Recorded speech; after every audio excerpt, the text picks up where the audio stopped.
Ó Mãe Santíssima, intercedei por nós para que possamos bem compreender os ensinamentos de vosso Divino Filho, nosso Senhor e Salvador Jesus Cristo, e as explicações dos pais da Igreja. Ó Virgem Imaculada, ofereço-vos este trabalho e peço que abençoais aqueles que o ouvirem, e que seja para a maior honra e glória de Deus. Amém. Senhor onipotente, purificai o meu coração e os meus lábios. Vós, que purificastes os lábios do profeta Isaías com carvão em brasa, e dignai-vos, por tal modo, purificar-me com a vossa misericórdia, para que possa dignamente anunciar o vosso santo Evangelho. Por Jesus Cristo nosso Senhor. Amém. Senhor, abençoai-me. Que o Senhor resida no meu coração e nos meus lábios, para que anuncie digna e convenientemente o seu Evangelho. Amém. Evangelho de Nosso Senhor Jesus Cristo, segundo São Mateus.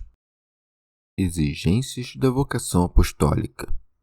Vendo Jesus que estava cercado de grandes multidões, ordenou que partissem para a outra margem do lago.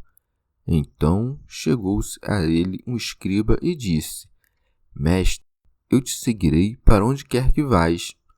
Ao que Jesus respondeu: As raposas têm tocas e as aves do céu ninhos, mas o Filho do Homem não tem onde reclinar a cabeça. Outro dos discípulos lhe disse: Senhor, permite-me ir primeiro enterrar meu pai. Mas Jesus lhe respondeu: Segue-me e deixe que os mortos enterrem seus mortos. Comentários dos Pais da Igreja. São João Crisóstomo. Como Jesus não somente curava os corpos, mas também reformava a alma e queria mostrar a verdadeira sabedoria, não apenas curando as doenças, mas também não fazendo nada por ostentação, por isso segue-se. Vendo Jesus que estava cercado de grandes multidões, ordenou que partissem para a outra margem do lago. Fazia isto simultaneamente ensinando-nos a desejar coisas moderadas, acalmando o ódio dos judeus e instruindo-nos a não fazer nada por ostentação. Remígio de Auxerre.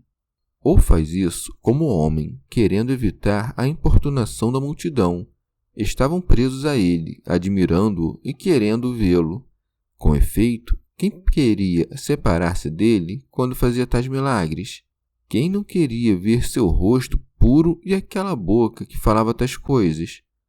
Pois, se Moisés tinha a face radiante de glória e Estevão como a de um anjo, compreendei que o Senhor de todas as coisas deveria parecer então como lhe convinha.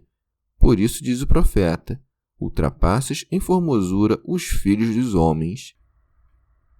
Santo Hilário de Poitiers.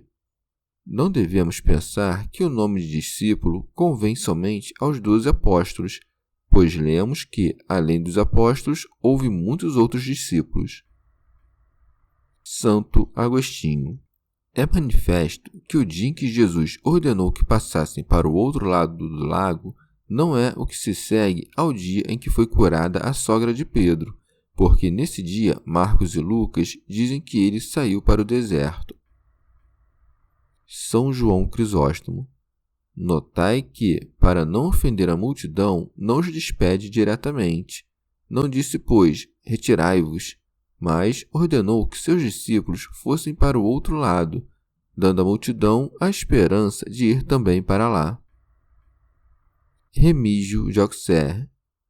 O que aconteceu entre o momento em que Jesus deu a ordem e a travessia do lago, o evangelista tentou mostrar quando disse: Então chegou-se a ele um escriba e disse: Mestre, eu te seguirei para onde quer que vás. São Jerônimo. Esse escriba, que só conhecera a letra que mata, se tivesse dito: Senhor, seguir-te-ei aonde quer que fores, não teria sido repelido pelo Senhor. Mas como considerava-o como um mestre entre tantos outros, e era o que os gregos, de modo mais significativo, chamam de gramático, e não ouvinte espiritual, não havia lugar em que Jesus pudesse reclinar sua cabeça. Mostra-nos, pois, com isso, que o escriba foi repelido porque, vendo a grandeza dos milagres, quis seguir o Salvador para buscar o lucro das obras milagrosas, desejando o mesmo que Simão, o mago, quis comprar de Pedro. São João Crisóstomo. Vede também quão grande é seu orgulho. Veio e falou de tal modo que parecia desdenhar de ser contado entre a multidão, mas manifestando que era superior a muitos. Santo Hilário de Poitiers. Ou de outro modo, esse escriba, que é um dos doutores da lei, pergunta-lhe se quer que o siga, como se na lei não estivesse manifesto que ele era quem se deve seguir com grande proveito. Portanto, manifestou o seu estado de ânimo de infidelidade pela desconfiança da pergunta, já que assumir a fé não é uma interrogação, mas um seguir. São João Crisóstomo. Cristo responde não à pergunta feita pelas palavras, mas indo de encontro à intenção que ele tinha em mente. Por isso segue-se. Ao que Jesus respondeu: as raposas têm tocas e as aves do céu ninhos, mas o Filho do Homem não tem onde reclinar a cabeça, como se dissesse. São Jerônimo. Como queres seguir-me pelas riquezas e lucros deste mundo, quando sou tão pobre que não tenho nem um pequeno aposento para me hospedar, nem um teto que possa chamar de meu? São João Crisóstomo. Essa resposta não era para afastá-lo, mas para repreendê-lo de sua má intenção. Tê-lo-ia aceitado se quisesse segui-lo com a expectativa de pobreza. E para que se compreenda sua malícia, ouvindo isso, não disse: estou pronto para seguir-te.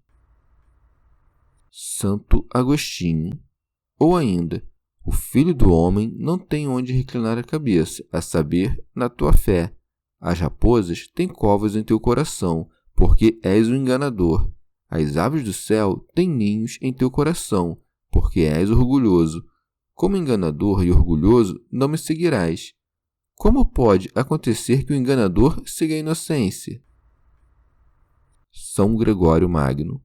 Ou de outro modo, as raposas são animais muito enganadores, escondem-se em fossas ou em covas, e quando aparecem nunca vão por caminhos retos, mas correm por sendas tortuosas. As aves, por sua vez, se elevam em um voo muito alto. Assim, pela palavra raposas, designam-se os enganos e as fraudes. Com a palavra aves, os demônios soberbos.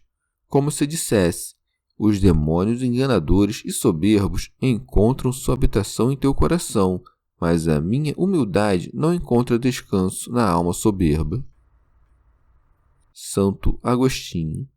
Entende-se que, movido pelos milagres, o escriba quis seguir a Jesus por causa da sua frívola vaidade, que significa as aves, e fingiu, por outro lado, a reverência de um discípulo, ficção esta significada pelo nome raposas. Rábano Mauro.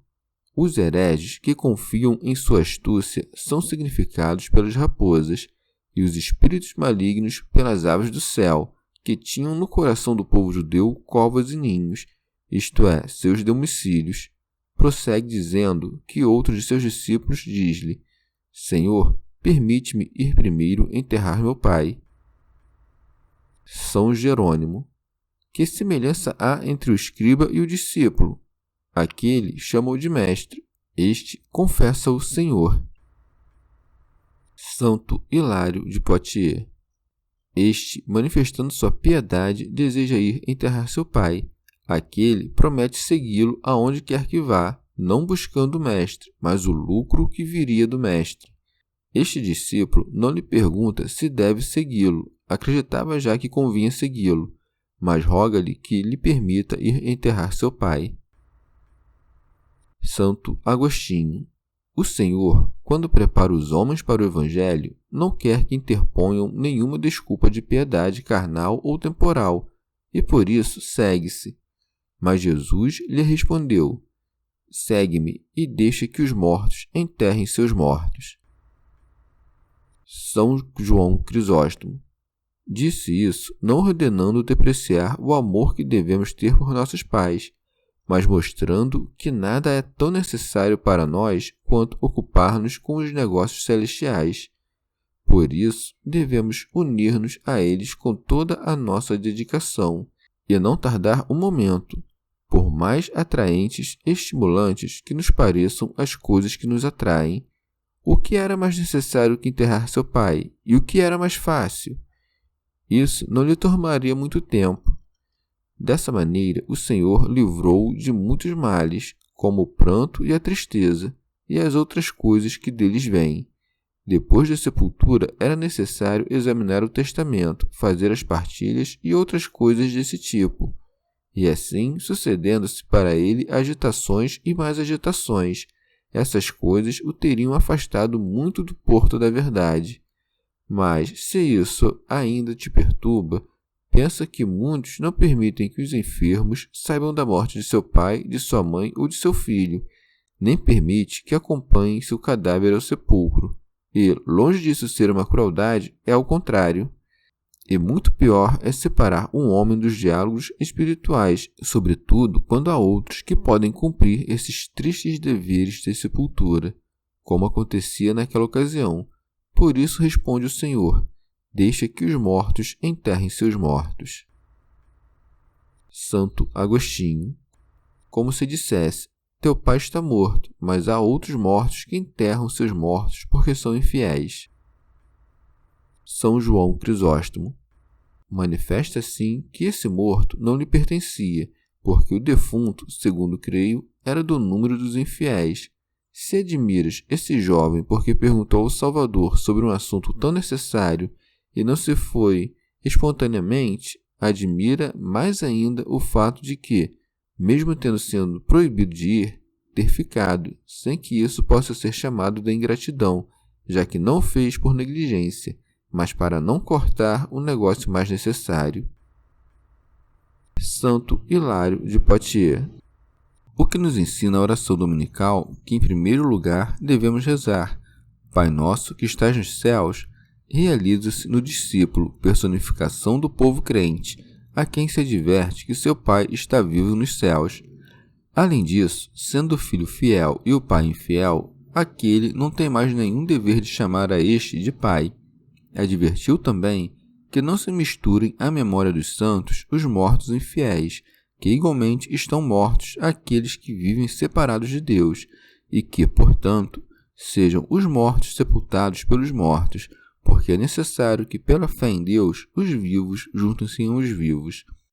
Se um morto sepulta outro morto, não devemos preocupar-nos com os mortos, mas com os que vivem, para que não aconteça que, enquanto nos preocupamos com os mortos, também nós sejamos considerados mortos. São Gregório Magno. Os mortos sepultam também o morto quando os pecadores favorecem os pecadores, pois os que louvam aquele que peca escondem alguém que está morto sob a trincheira de suas palavras. Rábano Mauro. Nessa sentença, deve-se notar também que, em algumas ocasiões, devemos prescindir dos bens pequenos em favor da utilidade dos maiores. Santo Agostinho. O que Mateus nos narra aqui, como tendo acontecido depois que o Senhor ordenou que se passasse para o outro lado do lago, Lucas coloca no momento em que estavam andando pelo caminho, o que não é contraditório, porque era necessário percorrer um caminho para chegar ao lago. Chegamos ao fim de mais um dia de comentários da Catena Áurea. Muito obrigado por ficarem até aqui, que Nossa Senhora derrame suas graças sobre nós e até amanhã.